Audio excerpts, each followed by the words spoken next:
Most businesses will not survive their founders. They won't continue beyond that to the next generation. And the work that an entrepreneur has done to build that business, to solve problems in the market, to build relationships and customers, to develop a brand will go away, because the children, the family, and others who potentially could carry that business on will not be attracted to that business.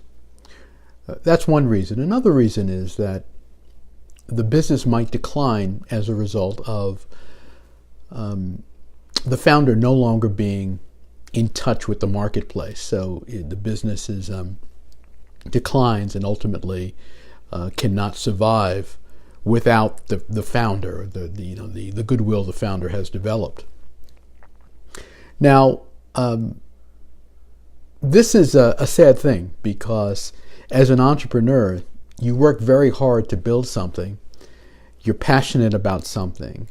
You are solving problems in the market, and your spouse or your kids, they don't really understand what's happening.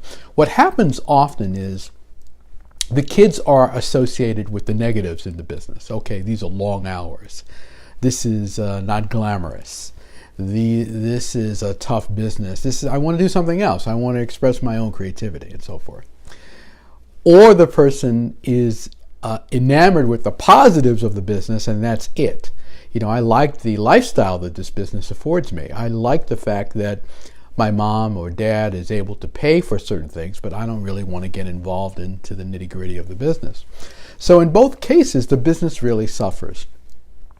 And the goal as an entrepreneur is to figure out how you can get your business to go beyond your lifetime and produce for your family generational wealth.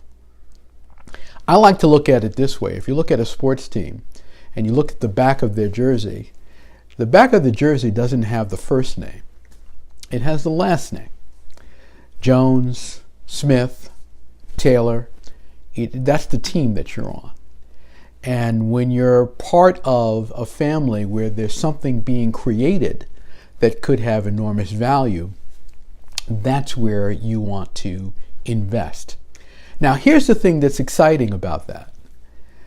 No matter what kind of business you have, even if you work by yourself, anything you've worked on for years, even a couple of years, you've developed some goodwill. You've developed some expertise in the market. You've developed a reputation. You've developed some clients. You've developed some notoriety. You've developed some knowledge about how it works. You've developed a methodology. You've developed a recipe. You've developed an image. You've developed something that is better than starting from scratch. And someone who is ambitious, someone who is creative, even someone with a limited amount of creativity could potentially take that and build upon it. Now, you see fabulous things happen when a son or daughter or someone looks at the business and says, you know what, I need to carry this forward. Often that happens in enterprises where there is a social mission or a community mission. Someone will take that on and say, look, we have to continue this. This is important. But I'm here to tell you that succession planning is not just for big businesses. Big businesses think, okay, who is going to be the next CEO? Who is going to be the person to carry this business forward?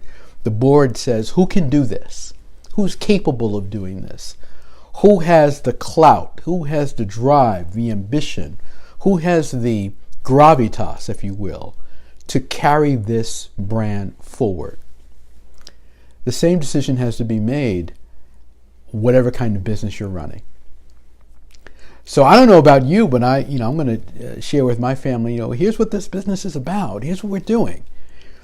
Take them through a presentation. Let them understand what you're really doing, because often they have no idea. They see you do something and they have a small indication of what that is. They don't really know the magnitude of the impact that you have and the people that you serve and the problems that you solve and the impact that could happen when someone carries that forward. I often think of this because I grew up with a lot of musicians, going to the High School of Music and Art, and so many sons and daughters of great jazz musicians, and might not realize the power in carrying that person's name forward. The things you can do, the things you can teach, the branding that's possible, the festivals you can create, the books you can write, the things you can do that you can turn into intellectual property and other assets and other revenue streams. So entrepreneurship is not just about the moment, it's about building multi-generational wealth and relevance. Think about how you will do that if you're an entrepreneur. Think about the importance of that and get those people together and figure out who's going to carry on this message and carry on this service to the world. If you like this tip, give me a thumbs up, let me know. Share it with someone who needs to hear it. There are probably some people you know in your network who need to hear this. And make sure you subscribe to my channel because I've got a lot more coming. I'll see you next time.